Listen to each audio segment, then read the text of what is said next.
All right, Flax here, and I want to talk a little bit about AEW, All Elite Wrestling. I attended a show in October of 2021 in Boston. It was a live Wednesday Dynamite show and a Friday Rampage taping with some dark matches before as well. The reason for this video is during the night, I took photos, I took videos, and I had planned to document my experience and kind of share with everybody, and I just never got around to it. I finally found all the media footage, and I thought it might be a good time to share my experience because the long or the short of it is, this AEW show was by far, hands down, the most fun wrestling show I've ever been to. Now, I've been a wrestling fan for a long time. I've had the opportunity and the privilege to be able to attend 4 WrestleManias, 24, 25, 28, 29.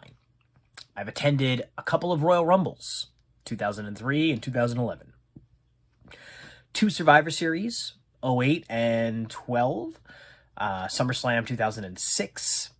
I've gone to the TLC, Money in the Bank. I even got to witness a Money in the Bank cash-in, Dolph Ziggler cashing in the night after WrestleMania 29.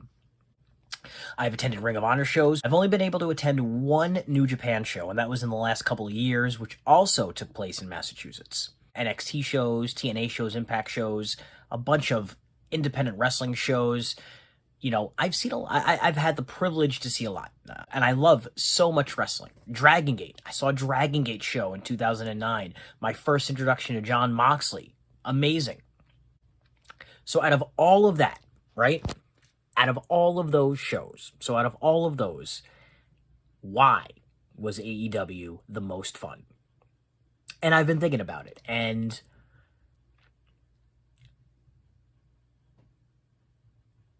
I can't quite put my finger on it besides saying it featured so many of my favorite wrestlers. Like, that's what it comes down to. And it was fun. It was not long, boring, or tedious. It was great.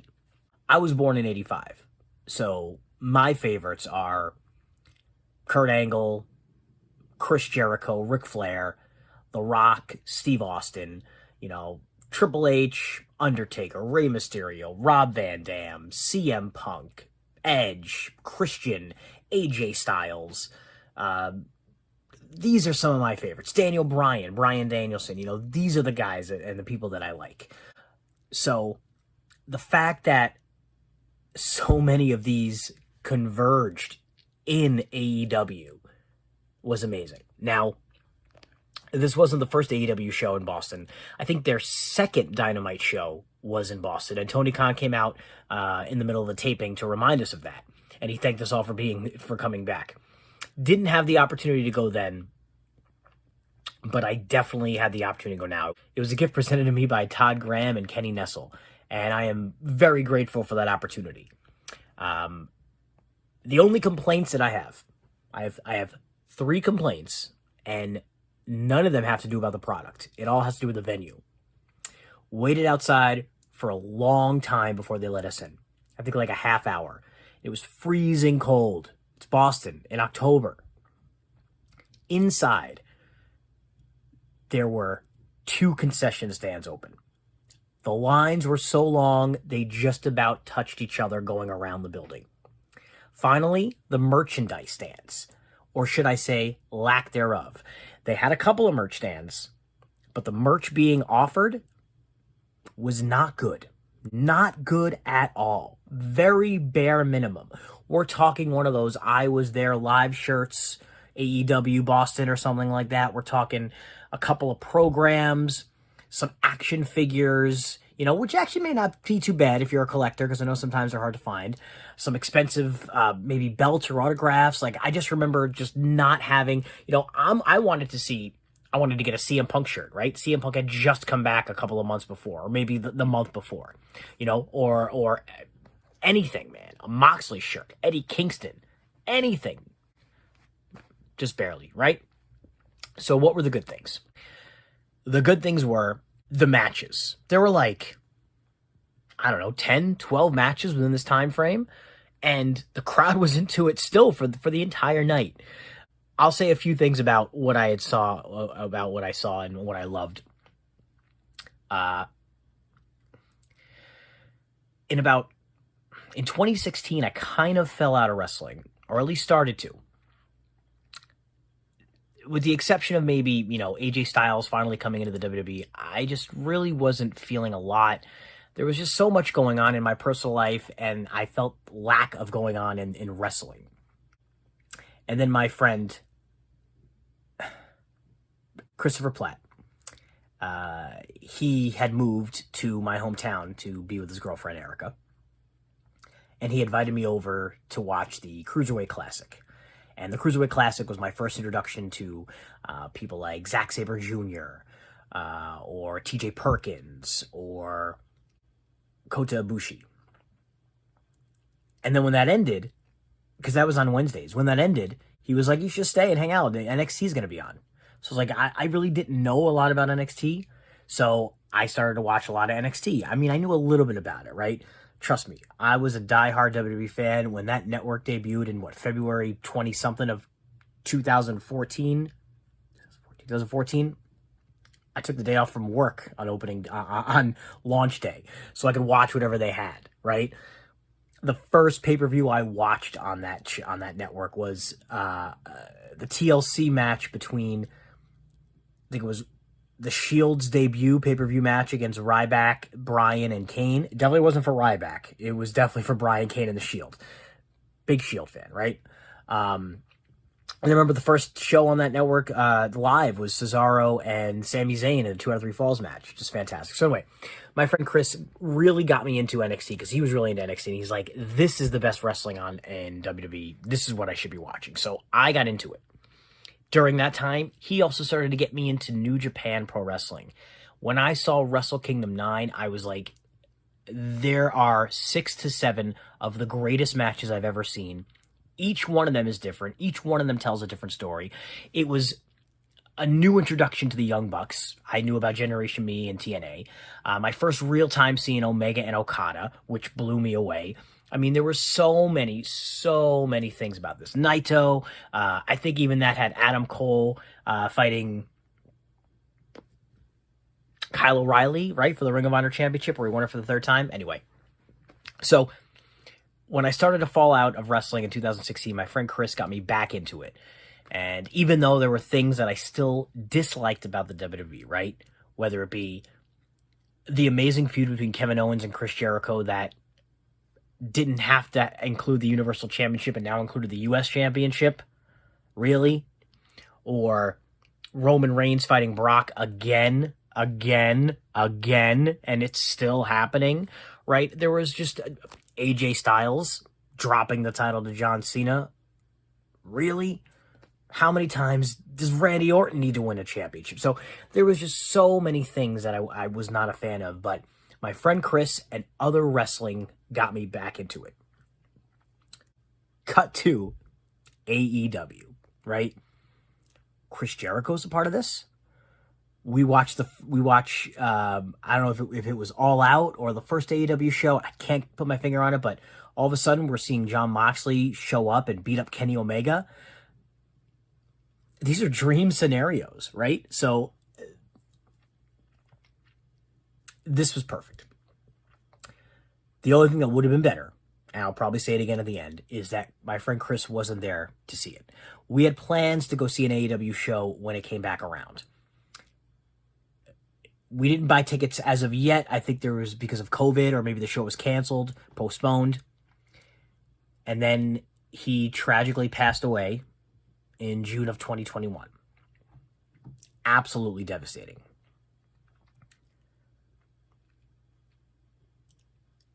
He would have loved the fact that a CM Punk had returned into AEW, because he didn't get to see that. Or a Bryan Danielson is back in AEW, because he didn't get to see that either.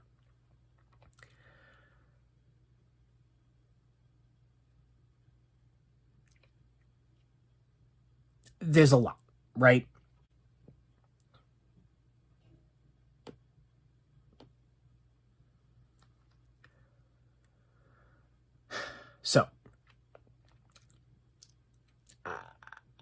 I remember watching, I think it was another AEW All Out pay-per-view.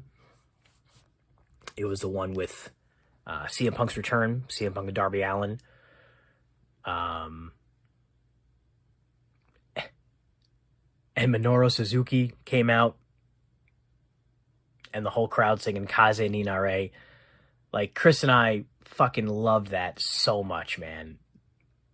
I was in a room full of maybe 7, 8, 9 people watching this pay-per-view, and I was getting emotional, just tearing up, because I knew how much you would have loved to have been there.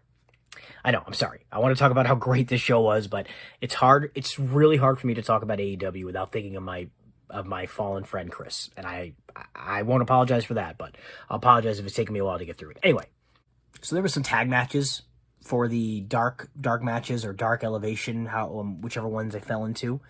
They were okay. Kaz fought Kazarian, that was good. I think FTR fought Waves and Curls. And then Ty Conti had a match against Little Mean Kathleen. I know of Little Mean Kathleen from the local indie scene. Ty Conti, I thought she was underrated and underutilized in NXT, and I would watch the matches with Chris, and I'd be like, always root for Ty, and he's like, she's sloppy, she needs work. And with the pandemic in AEW, she got the work, and she got better, and she kicked ass. It was kind of a one-sided match, but I was happy to see her up close.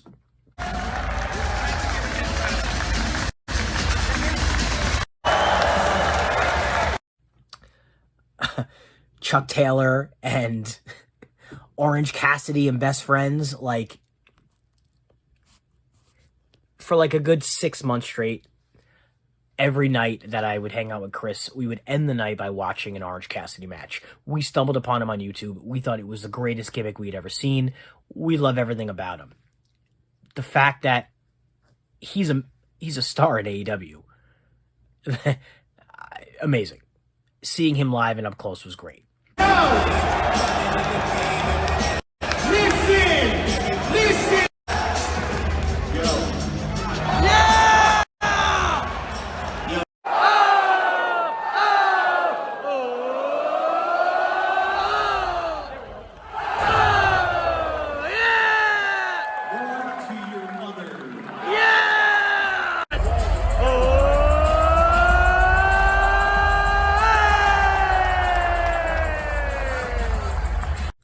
CM Punk coming out, the entire crowd singing along to Cult of Personality. The fact that I was able to see CM Punk wrestle again, I never thought I would. CM Punk, one of my favorites of all time. I don't want to be too much of a mark here, but this...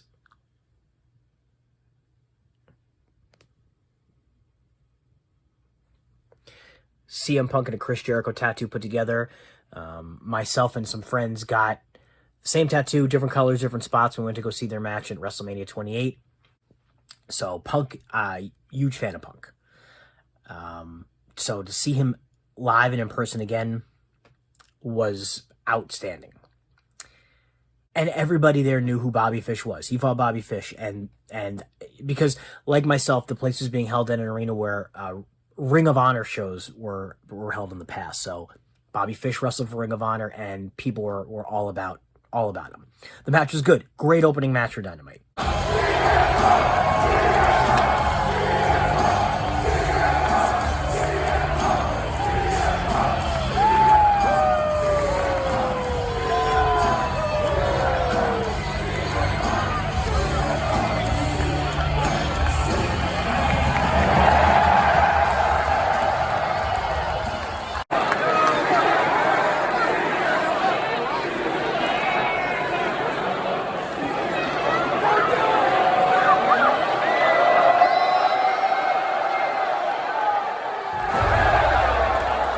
There was a Sammy Guevara, Ethan Page match that was pretty good.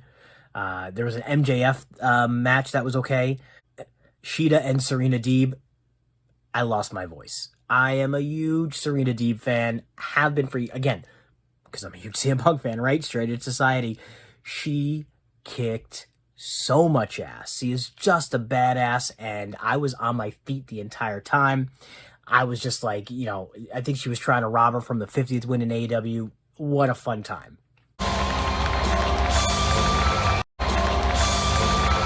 John Moxley and 10. So Moxley was on something else, man. All right. So he came right by, like, and you'll see it in these pictures and videos. We were prime seat. All right. We were like kind of front row on the corner, right in the barricade. Moxie came right by us, people in his way, so he had to go a different direction. He moves people out of the way to rip open the barricade, the steel barricade, hits people, goes in there, starts beating on 10. 10 gets busted open early. I'm sure they got to call the match short, or maybe it had to be called short because of other time constraints or something. So he beats him. He walks out. He just boots that barricade into whoever's behind it and walks off. It's the show up, arrive, kick ass, and leave scenario, right? Hell yeah, Moxley. Where are we going? Yeah!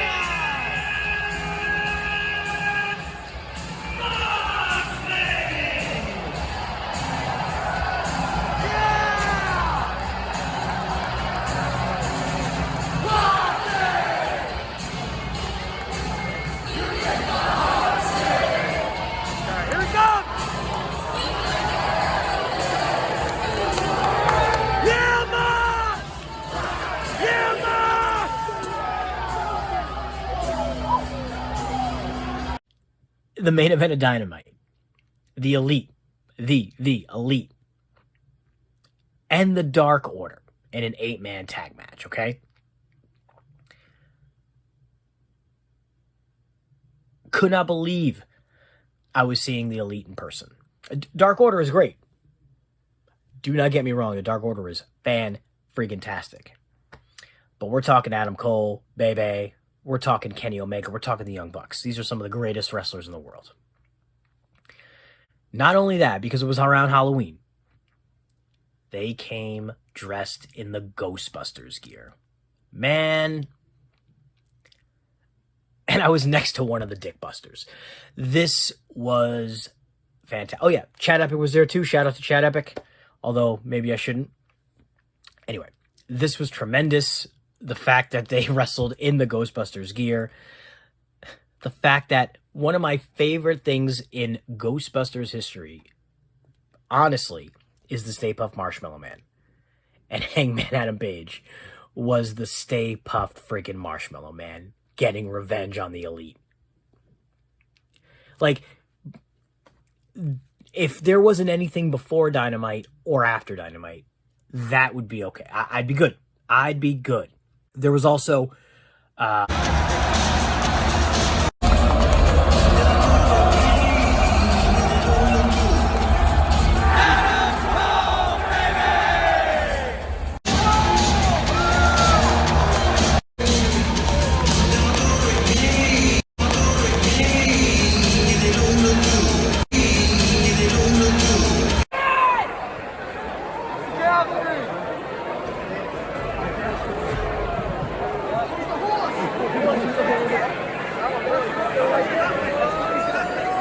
Oh, he's gonna get sued again. Oh no, wait. No, that's oh! I think that's angle of the year. You ready for this? Stay pumped! I love you!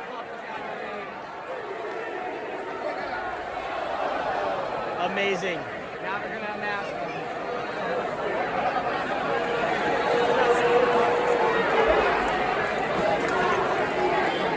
It's a deadly super kick, let me tell you.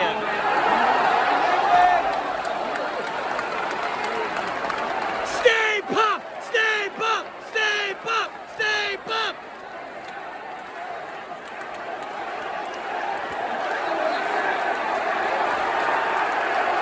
Listen to the pop!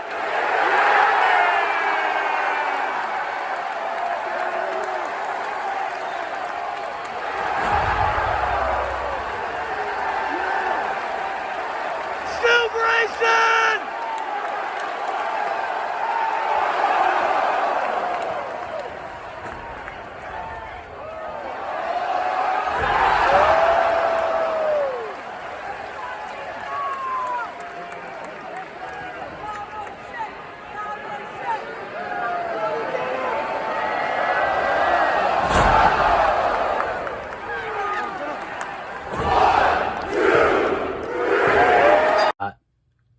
an appearance by Cody Rhodes. Now, some people like him, some people don't. They might be indifferent. I'm a fan of Cody Rhodes. Cody Rhodes debuted the dashing gimmick in my hometown of Manchester, New Hampshire. I've been a fan of Cody Rhodes for years. Loved Cody Rhodes on the independent scene after he left WWE.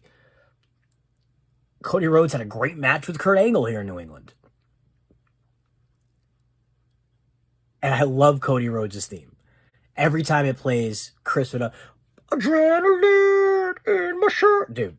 So the fact that I was able to see that and hear that theme, and I know this is themes, right? This is why I'm saying I felt like this show was catered to me as a wrestling fan. I love that theme.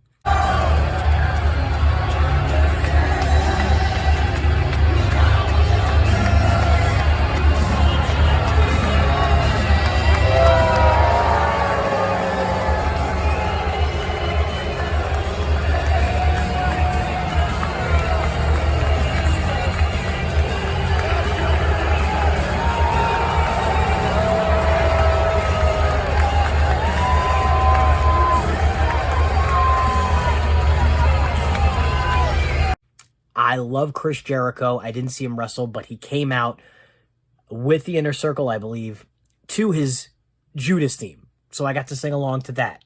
Bucket list item, right?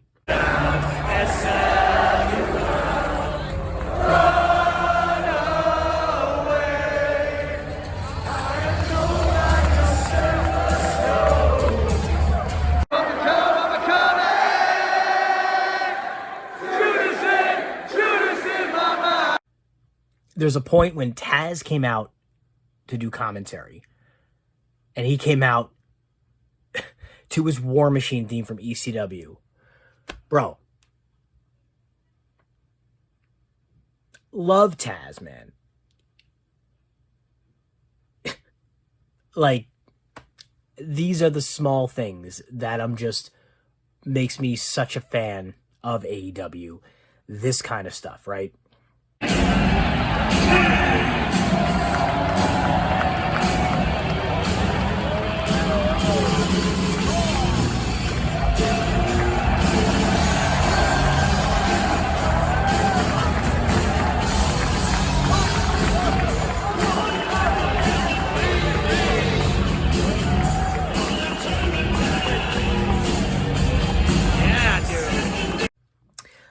We were next to the barricade where there was a guy literally next to us, you'll see it in the picture, dressed up like the Invisible Man.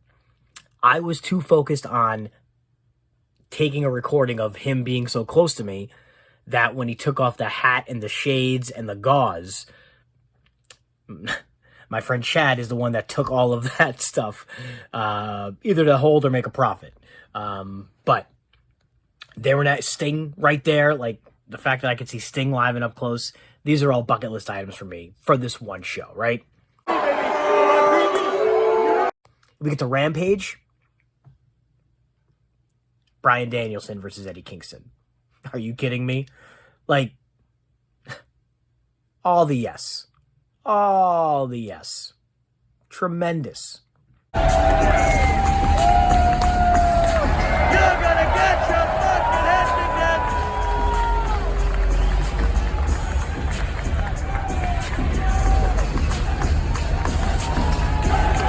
Your fucking head together. You're gonna get your.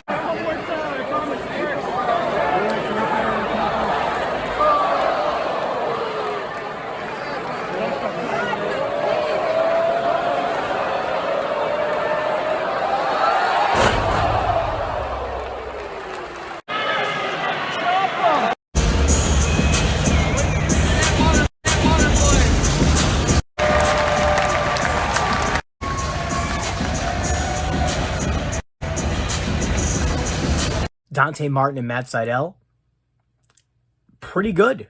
Athletic-wise, pretty good, right? And I don't know if that was their second or third time fighting. It might have been their third because maybe somebody got injured. But they continued the story and the psychology. I thought it was great. Main event of the entire show, right? Dr. Britt Baker, DMD, taking on Abaddon in, I think it was a trick-or-treat match, which is hilarious because I've been involved in trick-or-treat matches that are not like this, but this was a crazy match. Like, she's a star. She's a damn star, and I am so happy for her. And I'm happy for AEW, and I'm happy for the AEW fans and the wrestling fans for having a product like this. So close that Aubrey Edwards, fantastic ref, got to acknowledge me. I'm not Roman Reigns, sorry. Justin Roberts was walking around, and Justin Roberts came out to the Golden Girls theme. Thank you for being a friend. Betty White recently passed away, rest in peace. So I got to commend him on that theme choice. And end of the night. So I would always joke with my friend Chris that Tony Schiavone, Schiavone as he would say, wouldn't make my top 20 announcers of all time. Top 20 commentators. I didn't grow up during the WCW era, so I just, there's something about him that I just didn't get. Obviously, my thoughts and opinions have changed. It was joking, of course. He's right next to me. I think he came up and he was taking pictures with people. I have a great picture with him. That's a bucket list item that I didn't even know I wanted checked off, got checked off. So I'm going to show you some of these pictures and videos. And I just want to say that AEW All Elite Wrestling is a tremendous product. I just wish him nothing but success for the future. And damn, man, I am a fan of AEW.